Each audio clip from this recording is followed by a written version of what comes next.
নির্দলীয়ভাবে আমি যখন থেকে একটা মানুষকে খুব বেশি ভালোবাসতে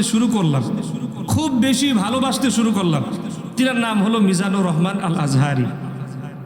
ওই ব্যক্তিটাকে খুব বেশি আমার ভালো লাগে। কি কারণে? আপনি দেখবেন ওনাকে মানুষেরা যতই বকাঝকা করুক, যত অ্যাঙ্গেলেই বলুক, ডাইরেক্ট বলুক, যেভাবেই বলুক, তিনি দেখবেন মাথা শান্ত রেখে সব সময় কথা বলুন। দেখেন না আপনারা? ওনার প্রথম থেকে নিয়ে এখন পর্যন্ত আপনি দেখেন উনি যতটা কথা বলে, যত সাইডে কথা বলে, যতটা বিষয় নিয়ে তিনি কথা বলে, যদিও মাঝে মাঝে তর্ক বিতর্ক হয়, আপনি কখনো ওনাকে রাগ হইতে দেখছেন? আপনারা বলুন, নির্দলীয়ভাবে বলুন, কখনো রাগ হইতে দেখছেন? রাগ হয় না। যদি আপনারা শ্রোতা থাকেন, আমাদের যদি ভুল হয়, আমরা কি ভুলের ঊর্ধ্বে? বলুন না, আমরা ভুলের ঊর্ধ্বে? ভুলের ঊর্ধ্বে না, আমাদের ভুল হতেই পারে। ভুল যদি কেউ ধরিয়ে দেয়, আর ভুলটাকে সংশোধন করাটাই তো ইমানদারের লক্ষ্য।